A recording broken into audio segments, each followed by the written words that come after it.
Normally നമ്മൾ പാമ്പ് കടിച്ചിട്ടുണ്ടെങ്കിൽ എന്താ ചെയ്യേണ്ടത്? എല്ലാവരും പറയുന്നത് പാമ്പ് കടിച്ചതിന് മുകളിലായിട്ട് കുറച്ച് കെട്ടിവെക്കണം എന്നുള്ളതാണ്. കെട്ടിവെക്കേണ്ട കാര്യമുണ്ടോ? കെട്ടിവെക്കണം എന്നുണ്ടെങ്കിൽ തന്നെ അത് മുറുക്കി കെട്ടിവെക്കേണ്ട കാര്യമുണ്ടോ? അതായത് നോർമലി നമുക്കറിയാം, നമ്മൾ കിടന്നുറങ്ങുന്ന സമയത്തൊക്കെ നമ്മുടെ കൈ തലയുടെ അടിയിൽ പെട്ടിട്ടുണ്ടെങ്കിൽ കൈ ഭയങ്കരമായിട്ട് തരിക്കും. അതെന്തുകൊണ്ടാണ്? കയ്യിലോട്ട് നമുക്ക് രക്തയോട്ടം ഇല്ലാത്തത് കാരണമാണ് അങ്ങനെ സംഭവിക്കുന്നത്. അപ്പോൾ നമ്മൾ ഇതേപോലെ തന്നെ കടിച്ച പാമ്പ് വിഷം ഉള്ളതാവാം, വിഷം ഇല്ലാത്തതാവാം. പക്ഷെ നമ്മൾ എന്ത് ചെയ്തു?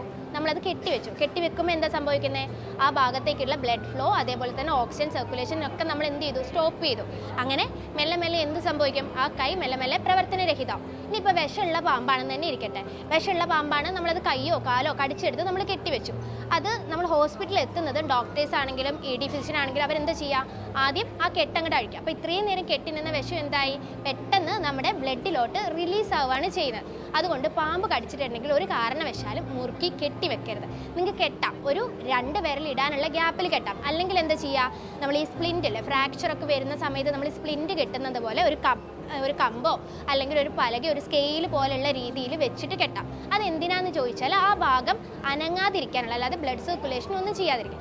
ഫസ്റ്റ് ഓഫ് ഓൾ നമ്മൾ ആദ്യം തന്നെ പാമ്പ് കടിച്ചിട്ടുണ്ടെങ്കിൽ എന്താ ചെയ്യേണ്ടതെന്ന് ചോദിച്ചാൽ ടെൻഷൻ ആകാതിരിക്കുക എന്നുള്ളതാണ് മെയിൻ.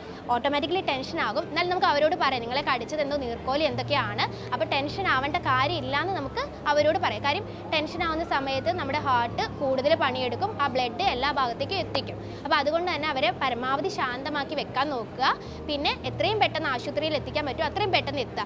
ഒന്ന് കയ്യോ കാലൊക്കെ ആണെന്നുണ്ടെങ്കിൽ നമ്മുടെ ആ ഒരു ഹാർട്ടിൻ്റെ മുകളിൽ നിന്നുള്ള രീതിയിൽ ഒന്ന് എലവേറ്റ് ചെയ്ത് വെക്കുക. പിന്നെ അനക്കാതെ വെക്കുക. അവരെ കൊണ്ട് നടത്തിക്കുകയോ അങ്ങനെ ഓടിക്കുകയോ അങ്ങനെയൊന്നും ചെയ്യാതെ എത്രയും പെട്ടെന്ന് ആശുപത്രിയിൽ എത്തിക്കുക. പിന്നെ പറ്റിയാൽ, സെക്കൻഡറി ആണ്, പറ്റിയാൽ ആ പാമ്പിനെ ഐഡൻറ്റിഫൈ ചെയ്യുക. അതെന്തിനാണെന്ന് ചോദിച്ചാൽ ആൻറ്റിവെനം കൊടുക്കേണ്ടതായിട്ടുണ്ടോ, വിഷയമില്ലാത്തതാണോ എന്ന് അറിയാൻ വേണ്ടിയിട്ടാണ്. അല്ലാതെ ഒരു കാരണവശാലും പാമ്പിനെ തെരഞ്ഞു പോയിട്ട് ടൈം കളയേണ്ട ആവശ്യമില്ല. ടൈം വളരെ ക്രിട്ടിക്കലാണ്. എത്രയും പെട്ടെന്ന് ആശുപത്രിയിൽ എത്തിക്കുക എന്നുള്ളതാണ് മെയിനായിട്ട് ചെയ്യേണ്ടത്. പിന്നെ അതേപോലെ തന്നെയാണ് നമ്മൾ നിത്യേന ജീവിതത്തിൽ ഉപയോഗിക്കുന്ന സാധനങ്ങൾ, അതായത് ഈ മണ്ണെണ്ണ, ഹാർപ്പിക്ക്, ഹിറ്റ്, ഇതൊക്കെ നമ്മൾ എന്താ ചെയ്യുന്നത്? നമ്മൾ വീട്ടിൽ നോർമലി ഉപയോഗിക്കുന്ന സാധനങ്ങൾ. അപ്പോൾ നമ്മൾ കുഞ്ഞുങ്ങളൊക്കെ ഉള്ള വീട്ടിലാണെങ്കിൽ നമുക്കറിയാം, ഇവരെന്ത് ചെയ്യും? അറിയാതെ കളിക്കുന്ന സമയത്തിന് മണ്ണെണ്ണയൊക്കെ എടുത്ത് കുടിക്കും. അപ്പോൾ അങ്ങനെ ചെയ്യുമ്പോൾ നമ്മൾ എന്താ ചെയ്യേണ്ടത്?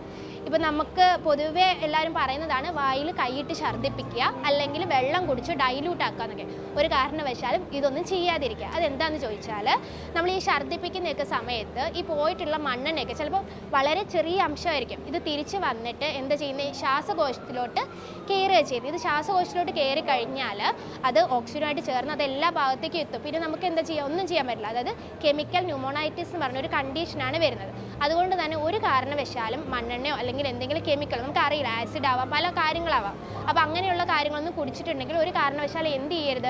ഛർദ്ദിപ്പിക്കാൻ നോക്കരുത്. ഇതിപ്പോൾ ഇവിടെ നമ്മളൊരു ഡയാലിസിസ് മെഷീനാണ് ഡെമോ ആയിട്ട് വെച്ചിരിക്കുന്നത്. അത് എന്തിനാണെന്ന് ചോദിച്ചിട്ടുണ്ടെങ്കിൽ ചില മരുന്നുകൾ, അതായത് ഈ മരുന്നുകളൊക്കെ ഓവർഡോസ് ആവുന്നവർ അല്ലെങ്കിൽ ചില പല വിഷാംശം അടങ്ങിയ സാധനങ്ങൾ കഴിച്ചിട്ടുണ്ടെന്നുണ്ടെങ്കിൽ നമുക്കത് ഡയാലിസിസ് ചെയ്യാൻ പറ്റുന്നതാണ്. അവർ വരുന്ന ഒരു ടൈം പീരീഡിനനുസരിച്ചിരിക്കും, ഒരു 1 അവർ അല്ലെങ്കിൽ എന്താ പറയുക, അതിന് ചില ക്രൈറ്റീരിയാസ് ഉണ്ട്. ഒന്ന് ലോ മോളിക്കുലർ വെയിറ്റ് ആയിരിക്കണം, അതേപോലെ തന്നെ എന്താ പറയുക, അതധികം ബ്ലഡിൽ പ്രോട്ടീൻ ബൗണ്ട് ആകരുത്, അതേപോലെ തന്നെ അതിന് വോളിയം ഓഫ് ഡിസ്ട്രിബ്യൂഷൻ കുറവായിരിക്കണം. ഇങ്ങനെയൊക്കെ ഉള്ളതാണെന്നുണ്ടെങ്കിൽ അതിൽ ഡയാലിസിബിൾ ആണെന്നാണ് അർത്ഥം. അപ്പോൾ നമുക്കത് ഡയാലിസിസ് ചെയ്തിട്ടുണ്ടെങ്കിൽ നമുക്കത് അവരുടെ ബ്ലഡിൽ നിന്ന് ക്ലിയർ ഔട്ട് ചെയ്യാൻ പറ്റും.